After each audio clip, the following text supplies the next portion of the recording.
오늘 함께 하실 하나님의 말씀은 누가복음 9장 57절에서 62절입니다. 누가복음 9장 57절에서 62절입니다.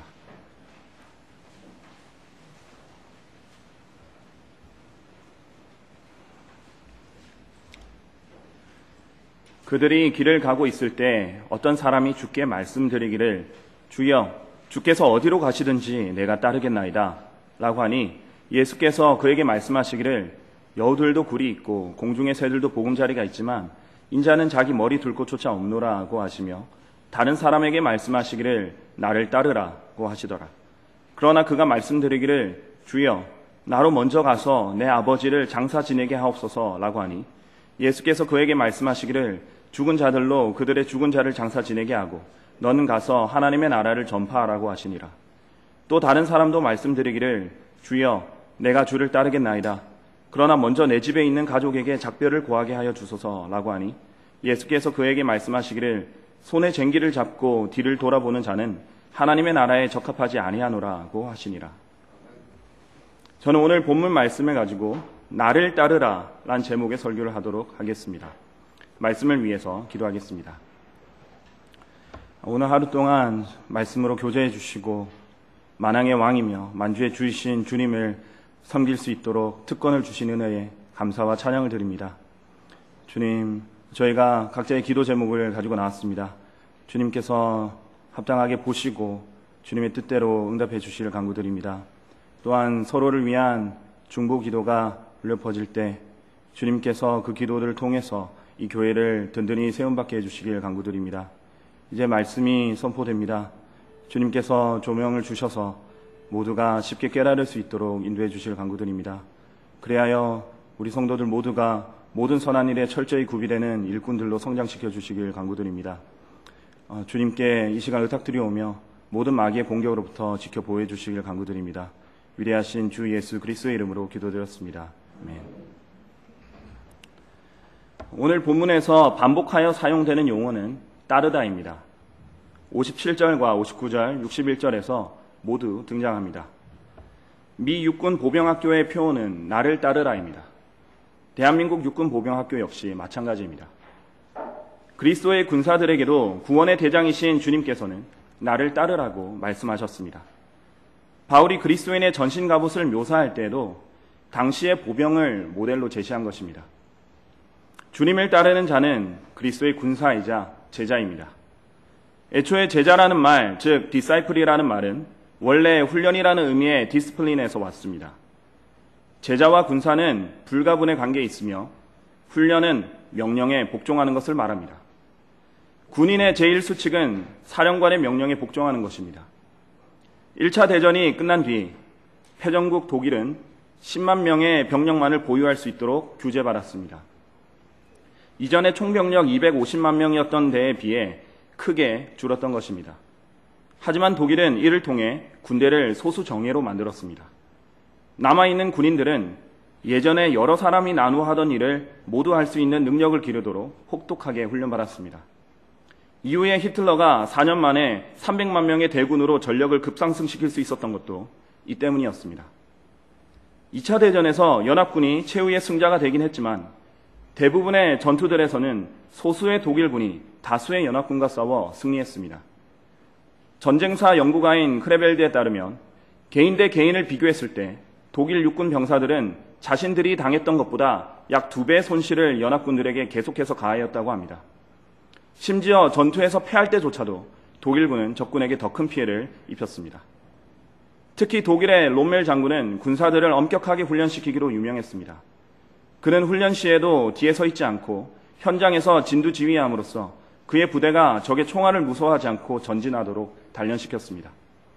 그 결과 독일군에는 죽을 때조차 부동 자세로 경례를 하며 사망 시간을 보고하는 군사들이 있을 정도였습니다.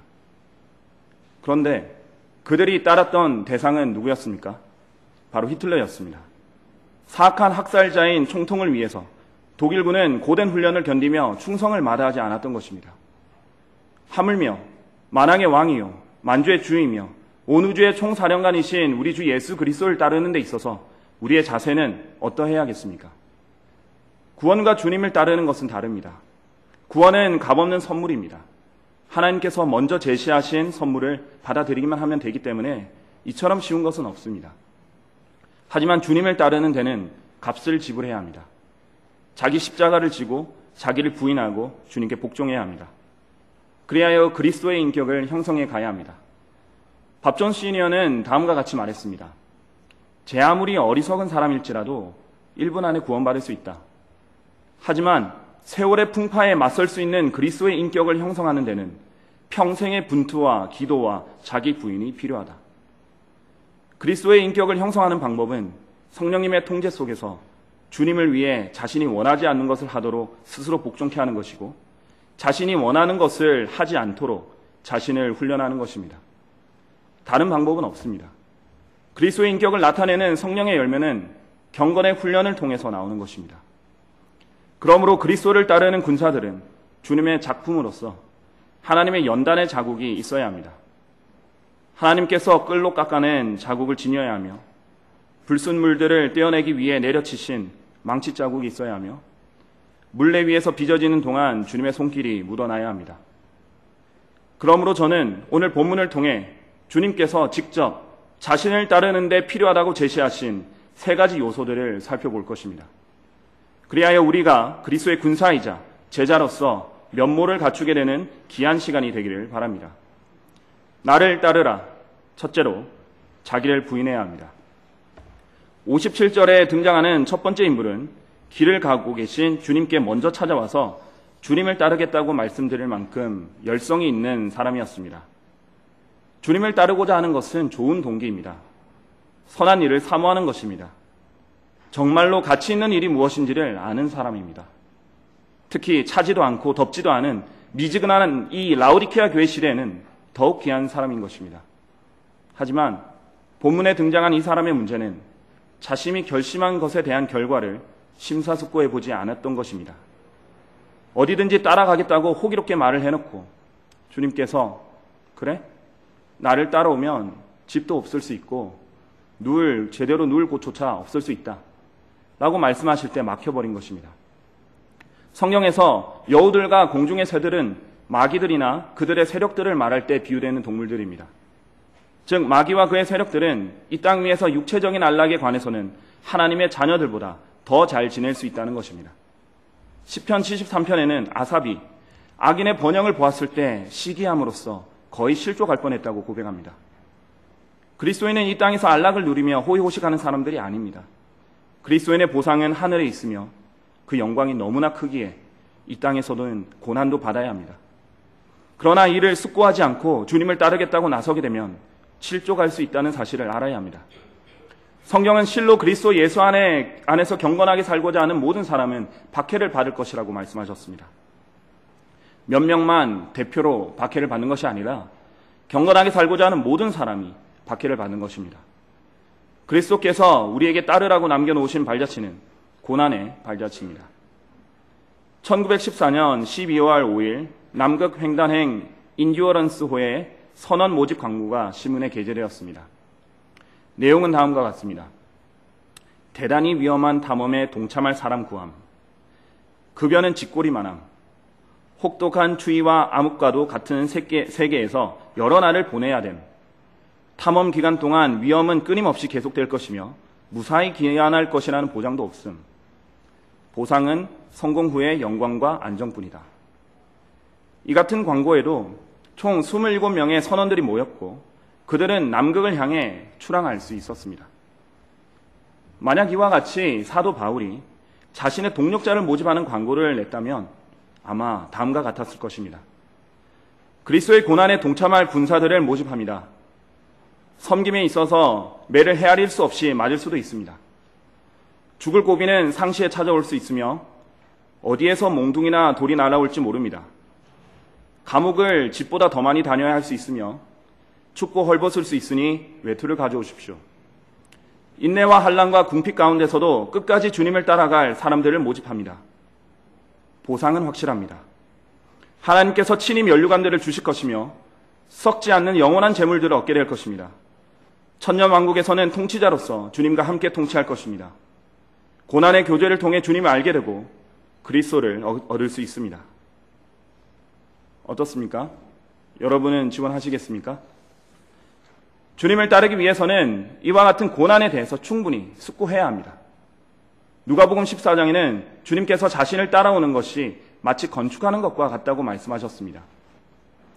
먼저 앉아서 자기가 가진 것으로 완공할 수 있는지를 비용 계산해보라고 하셨습니다. 만약 그렇지 않을 경우 기초만 세워놓고 완공할 수 없게 되어 사람들에게 비웃음을 살 수 있기 때문입니다. 주님께서는 또한 자기를 따르다가 중도하차하는 사람을 맛을 잃은 소금에 비유하셨습니다. 그것은 쓸모가 없어서 퇴비 더미에도 적합하지 않다고 말씀하셨습니다. 즉 배설물에도 적합하지 않은 존재가 되는 것입니다. 이렇게 비참한 모습으로 주님께 발견되지 않으려면 숙고함으로써 자신을 돌아보고 부족한 것들을 훈련해 나가야 합니다. 주님을 따르기 위해 숙고해야 하는 것은 물리적인 고난만이 아닙니다. 가장 중요한 것은 자기를 부인해야 한다는 것입니다. 일찍이 베드로는 주와 함께라면 감옥이나 죽음에까지라도 가기로 준비되어 있다고 고백했습니다. 주님을 위해 죽음까지 각오한 것입니다. 하지만 주님은 내가 지금은 따라올 수 없으나 이후에는 따라오리라고 말씀하셨습니다. 하지만 자신이 지금 따라갈 수 없다는 것에 흥분한 베드로는 주님께 다음과 같이 말합니다. 주여, 어찌하여 내가 지금 주를 따라갈 수 없나이까? 내가 주님을 위하여 나의 생명을 내어놓겠나이다. 그런데 이에 대한 예수님의 대답은 가히 충격적이었습니다. 요한복음 13장 38절입니다. 내가 나를 위하여 내 생명을 내어놓겠느냐? 진실로 진실로 내가 내게 말하노니 닭이 울기 전에 내가 나를 3번 부인하리라. 베드로는 주님에 대한 사랑만큼은 자신이 있었는데 주님께 인정받지 못한 것입니다. 시간이 흘러 제사장들과 장로들에게서 온 무리가 칼과 몽둥이를 가지고 주님을 붙잡으러 왔습니다. 베드로는 겁쟁이가 아니었습니다. 그는 용감히 주님을 위해 칼을 빼어들었고 서둘러 한 명의 길을 잘라버렸습니다. 주님을 위해 목숨을 바칠 수 있다는 것을 몸으로 보여드린 것입니다. 하지만 주님은 베드로를 책망하시면서 내 칼을 칼집에 꽂으라고 말씀하셨습니다. 주님께서 그들에게 끌려가실 때도 베드로는 멀리서 주님을 따라갔습니다. 하지만 베드로는 보았습니다. 온 공회가 혈안이 되어 주님을 거짓말로 몰아가는데도 마치 털 깎는 자들 앞에 양이 말없듯이 주님께서 자기 입을 열지 않으시는 것을 본 것입니다. 심지어 그들이 주의 얼굴에 침을 뱉고 주먹으로 치며 또 어떤 자들은 손바닥으로 때리면서 조롱하는데도 가만히 계셨습니다. 베드로는 도저히 이해할 수 없었고 주님께 화가 났습니다. 교활한 사탄이 주를 향한 베드로의 사랑을 쓴뿌리로 뒤틀어버린 것입니다. 베드로는 그때 자신을 부인했어야 합니다. 아무리 주님의 처사가 이해되지 않는다 할지라도 자기를 부인했어야 합니다. 하지만 그 대신 베드로는 주님을 3번 부인했습니다. 주님을 따라가는데 가장 큰 어려움은 자기 부인입니다. 하나님의 생각과 인간의 생각은 하늘과 땅만큼 큰 차이가 있습니다. 때로는 하나님의 처사를 이해하지 못할 수도 있습니다. 하지만 주님을 따라가기 위해서는 주님의 모든 처사는 옳다는 것을 인정하고 자기를 부인해야 합니다. 그러므로 성도 여러분, 주님을 따르기 위해 자신에게 무엇이 부족한지, 필요한 것은 무엇인지를 심사숙고하며 준비하시길 바랍니다. 부족한 부분이 있다면 말씀을 통해 훈련해야 합니다. 날마다 자기를 부인하며 자신을 훈련해야 합니다. 그리하여 어디든지 주님을 따를 수 있는 준비된 그리스도인들로 발견되시길 바랍니다. 나를 따르라. 둘째로 주님의 부르심에 응답할 준비를 해야 합니다.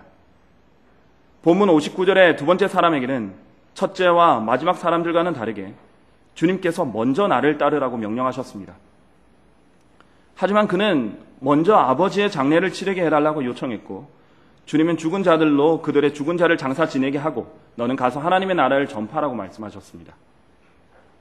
여기서 죽은 자란 영이 죽은 자를 말합니다. 즉 거듭나지 않은 자들을 말하는 것인데 주님께서는 그들로 아버지를 장사 지내게 하고 너는 복음을 전파하라고 하신 것입니다. 상식적으로 아버지의 장례를 치르는 것은 아무 문제도 되지 않습니다. 오히려 성경은 장례를 중요하게 다룹니다. 예수님은 지금 우선순위에 대해서 말씀하고 계신 것입니다. 주님은 마태복음 10장 37절에서 아버지나 어머니를 나보다 더 사랑하는 사람은 나에게 합당치 아니하고 아들이나 딸을 나보다 더 사랑하는 사람도 나에게 합당치 아니하다고 말씀하셨습니다. 만일 주님을 따르는 것과 부모나 자식의 문제가 서로 충돌이 일어난다면 주저없이 주님을 선택해야 한다는 것입니다.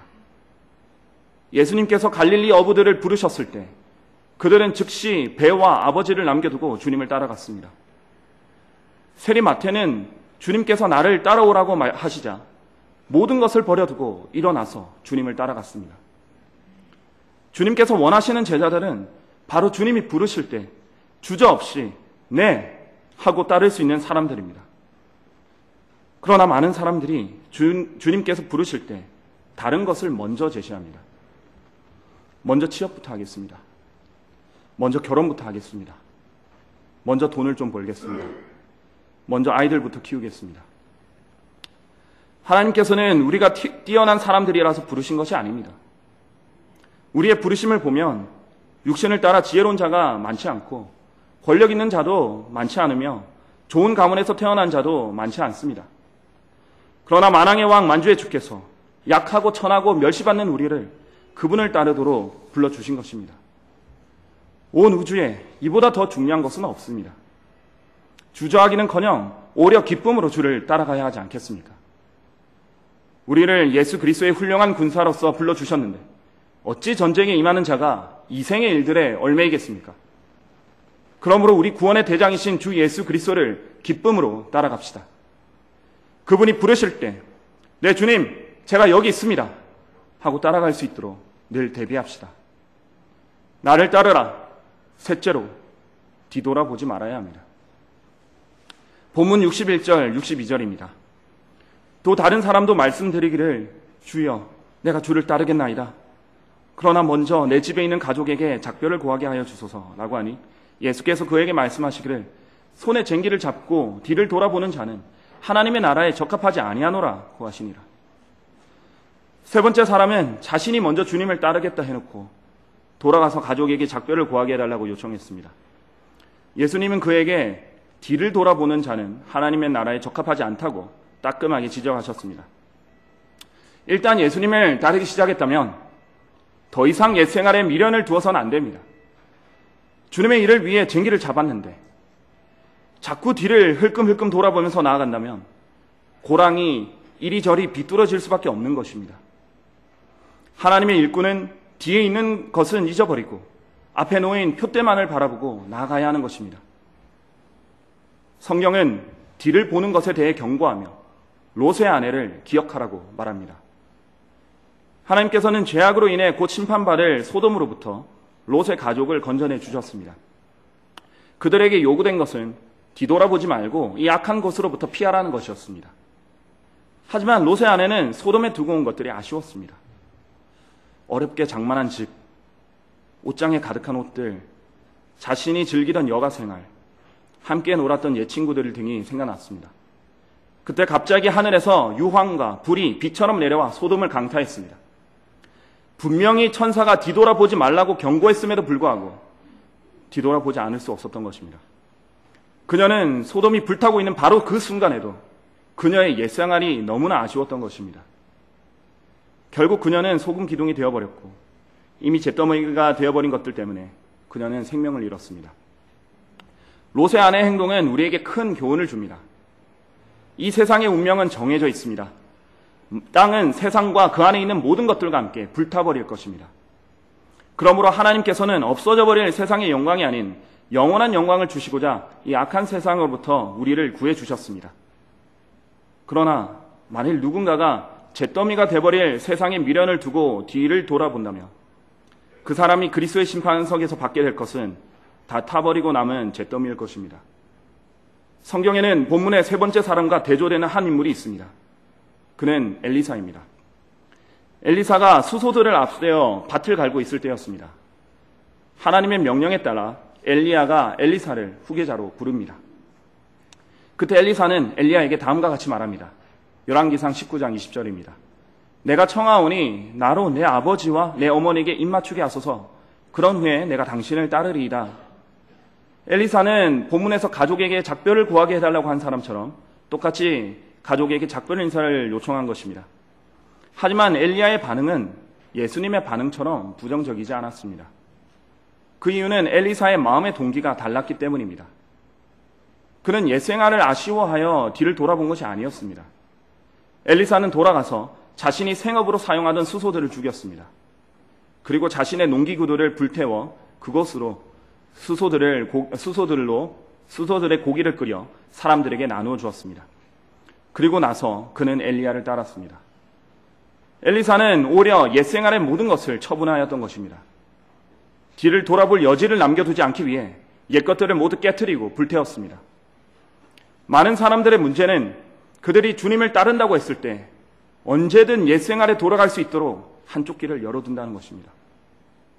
그러나 우리는 주님을 따르는 데 있어서 자꾸 뒤를 돌아보게 하는 무엇인가가 있다면 완전히 부숴내어야 합니다. 육신적인 것들이나 나쁜 습관들 모두 깨뜨려야 합니다. 마리아는 주님께 향유를 드릴 때 모두 쏟아붓기 위해 옥합을 깨뜨렸습니다. 요시아는 형상들을 깨뜨렸고 산당들을 부수었으며 아세라들을 베어냈고 제단들을 가루로 만들었습니다. 진정한 부흥은 말씀을 통해서 죄를 깨닫고 자신의 옛 생활과 죄를 철저히 단절하는 것에서 시작합니다.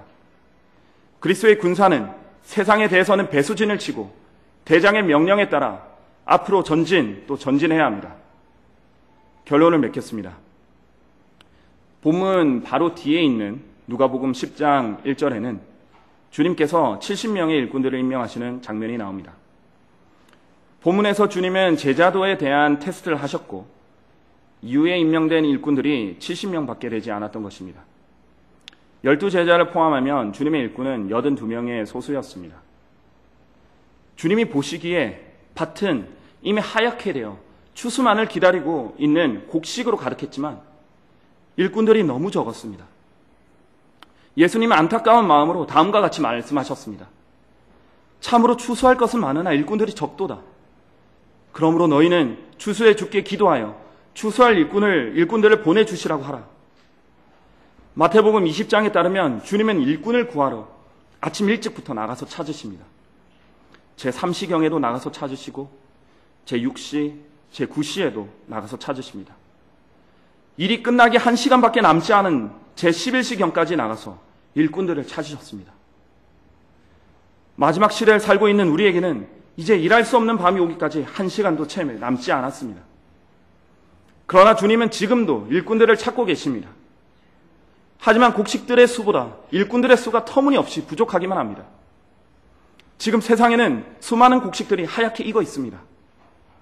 복음을 전하기만 해도 받아들일 준비된 혼들이 있고 진리의 지식에 대해 갈급해하는 혼들도 있으며 바른 성경을 찾아다니는 혼들도 있습니다. 하지만 우리 주님은 일꾼이 없다고 해서 아무나 쓰시는 분이 아니십니다. 주님은 자신을 따라올 수 있는 훈련된 그리스도인들을 원하십니다. 주님께서 어디서 일꾼들을 구하시겠습니까? 여의도에서 구하시겠습니까? 교단 신학교들에서? 변개된 성경을 붙잡는 자들에게서? 아닙니다. 한글 킹제임스 성경을 최종 권위로 믿고 성경대로 실행하는 바로 이곳에서 찾으시지 않겠습니까? 그러므로 성도 여러분, 주님을 위해 날마다 자기를 부인하십시오. 주님이 부르실 때 언제든지 따라갈 준비를 하십시오. 그리하여 주님만을 바라보며 전진하는 그리스도의 군사로서 발견되시길 바랍니다.